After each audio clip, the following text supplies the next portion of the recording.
Welcome back again. You're still joining us here on the Daily Debate. I'm very much delighted to have joining me here in the studio His Excellency, Mr. Ambassador Mohamed Shazly, who is a member of the Egyptian Council for Foreign Affairs. Thank you very much for joining me. Thank you for having me. It's a lovely evening for you. Now, we are talking about the pivotal role that Egypt is playing in Africa, and I'm sure you have a lot of interesting stories that you would tell us personally about the engagement, the direct engagement with the nature and culture of Africa. Now, we do know that still the challenges remain in the African continent, but with the full support of Egypt, we're seeing leap of changes being taken on different levels. Maybe before you walked into the studio, we were talking about the preparatory meeting for the heads of the African constitutional courts and how that's very important to overcome such constitutional barriers to resolve problems. So let me just recap and talk about where do you see the African continent lying today with all these efforts? The African continent is a very promising continent in the sense that it is one of the richest parts on earth in natural resources. Of course. Any kind of natural resource you'll find in Africa. You have gold, you have diamonds, you have copper. Timber, you have copper, you have energy, hydro energy from the rivers, agricultural potential, husbandry potential. So it is one of the potentially richest parts of planet Earth. Unfortunately, the instability and the bad governance in many cases have stopped the pace of development. And today, although Africa is one of the richest continents, it's the poorest. How ironic. The African person is amongst the poorest in the world. As you have said, you know, Africa is facing lots of challenges. First of all, the challenge for stability. You cannot have development without stability. If you have war and tribal rivalry and genocide and terrorism, all this, you will not be able to build a future. The first step is to achieve peace and stability in the continent. If you look at Africa, it has a health challenge. The endemics of diseases in Africa, malaria, elephantiasis,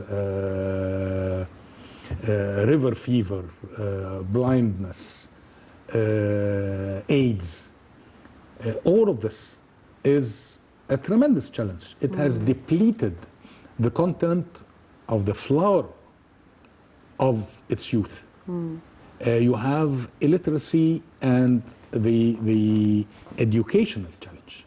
You can't have also progress without education. All of these are very important challenges. You have also the racial problem. I mean, a racial problem did not end with the fall of the apartheid regime in South Africa and in Rhodesia and in Namibia. No, it is still there, tribe against tribe, race against race in the continent. So this is also a very important challenge that we all of us have to say face together. So there are, you know, numerous challenges that we have to face. Now, Egypt is always also very keen for the development of Africa, and we've seen that very clearly during the past 6 years, in specific during the presidency of President Abdel Fattah al-Sisi, and on various levels we see the engagement and the further cooperation that was very stalled for a long period of time. We've seen construction and exchange of expertise expanding all the way to Africa. Now Egypt is very keen to share its expertise and to go for infrastructure. And do you believe that proper infrastructure and sharing of expertise is one of the first priority steps to diminish all these different challenges, which obviously they're more of a cultural, traditional, rigid challenges than anything else by nature? You can't have cooperation without an infrastructure. you need roads, you need railroads, you need maritime lines, airlines to achieve cooperation. You can't import stuff from a country if there isn't a road and a railroad or a maritime Proper means of transportation. Yes. transportation. That is why you have, the paradox of, for instance, Egypt importing beef from Argentina and Australia, while you have Sudan and Somalia are much nearer. But you don't have the infrastructure for what made Europe into a unit, what promoted the European market and then the European Union. If you look at a map, you will find a spider web of roads, railroads, ferries, tunnels, connecting every corner of Europe to every other corner. This foments and encourages trade. If you don't have the infrastructure, you will not have the cooperation. Cooperation is built on infrastructure. Very well said. Now, speaking of trade and having an example of the European Union, it was always a dream to have an African true market, common market with a common currency and so forth. But however, the various economic differences and social differences within the African continent themselves is making that very difficult to achieve. We have so many we have COMESA, we have so many other, I can't recall them right now, for cooperation on a trade level and on agreements level between various African continents, but still there's nothing on concrete ground that's really moving that leap that we should have reached if we want to go anywhere near comparison of the so-called European Union. Do you see that dream coming true sometime soon, if real concrete steps and actions and cooperation with all leaderships, as you said, because there's a lot of bureaucracy that's happening, a lot of corruption in governance, as my previous guest, Ambassador Gamal, have mentioned as well. Do you think that this could be overcome? Dreams come through hard work. If you sit on an armchair and dream until the next century, nothing will happen. But if you have a vision, if you have a plan, and you work hard to achieve this plan, it becomes reality. We need very hard work to achieve our ambitions. We have stepped, I think, a very significant step. As you have just mentioned, there are several trade areas. Agreements, yes. The ECOWAS, the Yes. SADC, the Yes. COMESA, and so on. Now we have moved a step forward in forming a continental bloc, African bloc. As you have said, some people say that the cultural difference, the economic difference between countries in Africa will hinder their trade. I don't think this is true. You have, for instance, Ghana or Angola trades with European countries. Are there social and economic compatibility? No. Of course not. So I think, African countries are closer to one another than to the external world. We have to work on this. If we are speaking about trade, there are two aspects. First, the inter-African trade, which is very important because we can complement one another. Of course. Much cheaper and at much equitable terms if we trade with one another than if we trade with greater powers.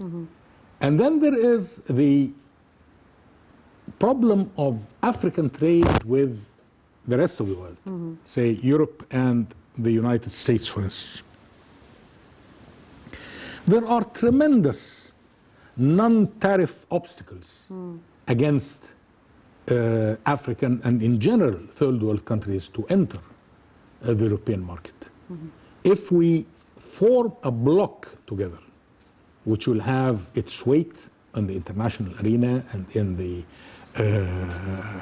trade sphere, we can achieve much together than by if each country faces the outside world alone. Alone, definitely, definitely. We want to talk more about specifically certain African countries and Egyptian efforts in that, specifically the Libyan file. But allow us to go to this second report, Your Excellency, and President Sisi's speech at the Assembly of the Bearer of the African Union Summit. Most important points that the President had raised during this summit, and let's see what he had to say. We'll be right back. President Abdel Fattah al-Sisi affirmed to guarantee a fair and equitable chance for the African countries to obtain coronavirus vaccine doses as he spoke in a virtual meeting under the auspices of the African Union. During his speech, he called to continue coordination with the international community in this regard, underscoring the need to secure the necessary funding and logistics support to help the African countries face the pandemic's repercussions on the economic, health, and social levels. Sisi affirmed that Egypt would spare no effort in backing other African countries to receive vaccine doses, referencing the Egyptian experience in this regard. French President Emmanuel Macron and Congolese President Félix Tshisekedi, who currently chairs the African Union, took part in the meeting. African leaders, as well as the chairman of the African Union Commission, also participated. President Sisi affirmed that holding this meeting reflects the political will to foster joint African work aimed at tackling the coronavirus implication, given the huge challenges and threats posed by the pandemic on the regional and international health and development systems. Welcome back again. You're still watching us here on the Daily Debate, and I'm still very much delighted to have joining me in the studio this evening His Excellency Ambassador Mohamed Shazly, who is a member of the Egyptian Council for Foreign Affairs. Your Excellency, before we went out to this report, and maybe allow me to take some of the statements from President Sisi on various occasions, Egypt is among, if not possibly truly, the only country on this world who's really looking for the peace and stability of every single country, and is always looking for a peaceful political solution to the internal issues of these different countries. And let's talk about the Libyan file in specifically, and the Egyptian pivotal role that took place in resolving this crisis internally.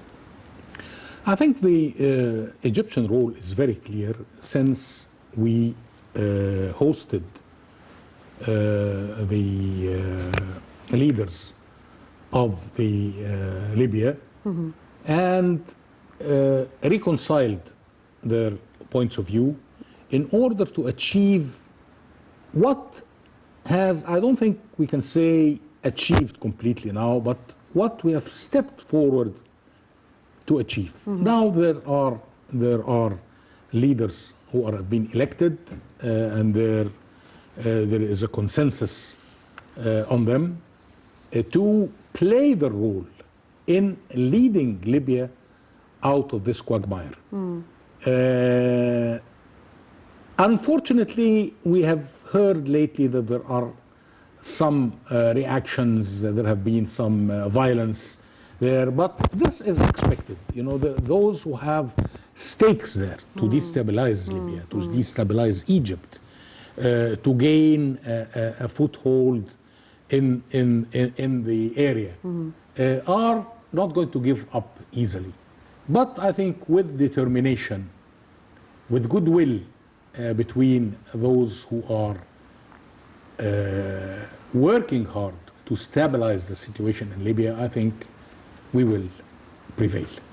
Now, in your opinion, Your Excellency, I mean, what enables Egypt to achieve regional stability, to help countries like Libya out of their conflict and crisis, to find political solutions? I mean, Egypt is always, it has this, what can I say, the balance and the magical equation of making things and making all parties seem to sit together on a table and reach a compromise where they resolve their own internal crisis without intervention, unlike other countries do, and at the same time really wants the good will and deeds for these people. How can Egypt do that? And you're a diplomat, so you'd be able to tell me what is the secret here behind such movements. I think we capitalize on trust, and we capitalize on the legacy of Egypt in Africa.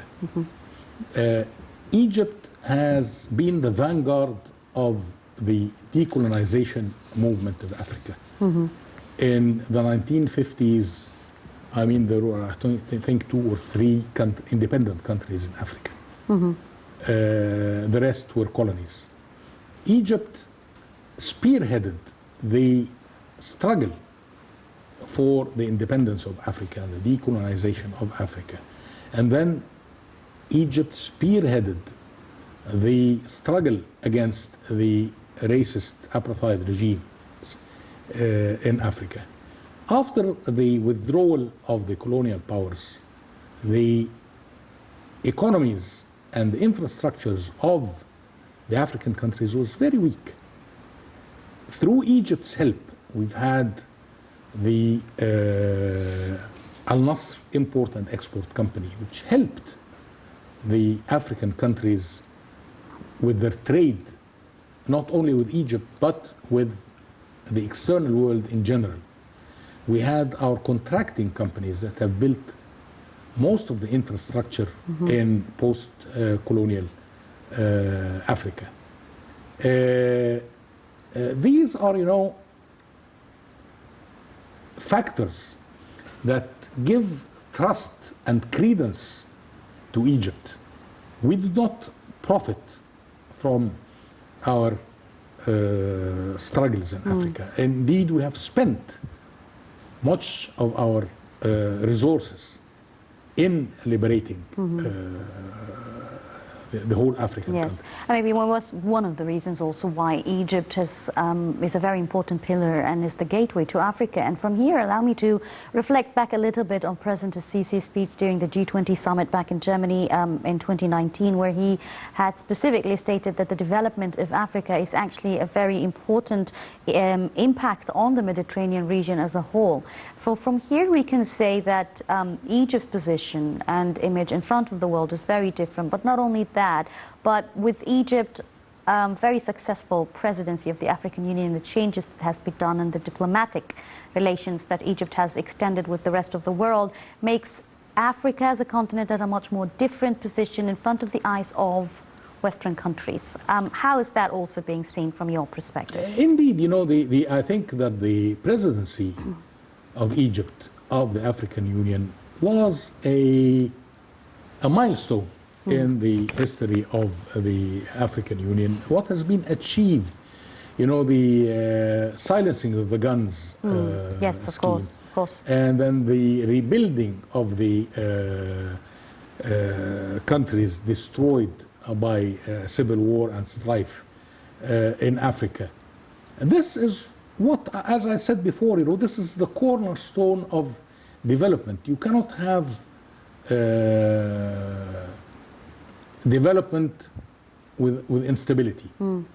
And then, as a result of this, I think, Egypt was elected as the chairman of the Building of Peace Commission of the United Nations. I mean, what we have contributed. You're earning, yes, of course. The number of Egyptian personnel in the peacekeeping missions in Africa is, I think, amongst the largest. All of these are aspects that give credence to Egypt's policy and gives trust in Egypt. Now, let's talk more about the health perspective, because you've mentioned that earlier. And let's say in light of the pandemic of COVID-19, Egypt has, thank God, been proven very successful in terms of the strategies implemented and the plan, if I may say, the administrative plan. Not only that, but within the pandemic era, Egypt has supported and extended its aids and expertise help to the rest of the African countries. And even before that, we've had successful missions for eliminating hepatitis C and other chronic diseases. So again, because health is a very hindering issue and challenge in the African continent, continuing in these steps at a further level, where would that take the African continent with this respect? I think, the health issue is one of the greatest challenges in Africa. If you look at the map, you have malaria, you have AIDS, you have yellow fever, you have dengue fever, you have And these diseases are decapitating, you know, the flower of African youth. Let me just go a step further here. You know, the COVID-19 has become a fashionable topic. Yes. It is a serious, very serious problem. But let me tell you something, you know, the president, when he was talking to the heads of the constitutional courts, he mentioned, you know, the challenge of the COVID-19, and he also mentioned the challenge of the cyber security. Of course. And these are two very important issues. Of course, health, it is a trans-border and a transnational and a trans-global. We've seen that it even hinders economies worldwide now. So And if you have somebody with a disease in one corner of the world, it is very easy for him to transmit his it's a small disease world, after all. The digital challenge, I think same, also is the digital challenge is a monumental challenge. Now everything depends on the digital world. And connectivity also. You have banking, national archives, all of these are now digitalized. If it is Citizens' information. if it is hijacked, if it is broken into or hacked, it can cause chaos. Or infiltrated as well, Or which is worse. infiltrated. It can cause chaos. Now, the problem here, as I see it, with disease and with the cyber problem, is science. You know, now all of us in the African world are waiting for the serum to come either from United States or from China or from Europe or whatever, or Japan. We cannot leave our future, our lives in the hands of foreigners. We have to have our input. We have to pool our resources in order to be able to protect ourselves without placing our future and our health and our destiny in the hands of foreigners. Some of them are well-meaning, some of them are profiteering. On the side of the cyber world and digitalization, also this needs expertise, knowledge, and scientific knowledge. And regulations, more of and a prospect, regulations. yes. But you have to have your own experts, your indigenous experts, Africans, to be able to face the world. You know, there was a story that was circulated a couple of weeks ago about, you know, a Swiss company that manufactures cipher machines and sells them to governments. After 20 years, they discovered that this company is a branch of the CIA. Interesting. And through these machines, they have been reading all the ciphers. Infiltrating. That's why I specifically said infiltrating is worse than hijacking. There are things that you should not leave in the hands of foreigners. Of people, the know-hows, your own indigenous experts who can safeguard your interests in such situations. Yes, absolutely. And I'm very much delighted that you have joined me here in the studio this evening, but unfortunately our time is up. Your Excellency Ambassador Mohamed Shazly, member of the Egyptian Council for Foreign Affairs, thank you very much, Your Excellency, for joining me. It was my pleasure. Pleasure is all mine as well. And that brings us to the end of our episode of The Daily Debate this evening. I'm Yasmin Bakir signing off. Thank you for watching.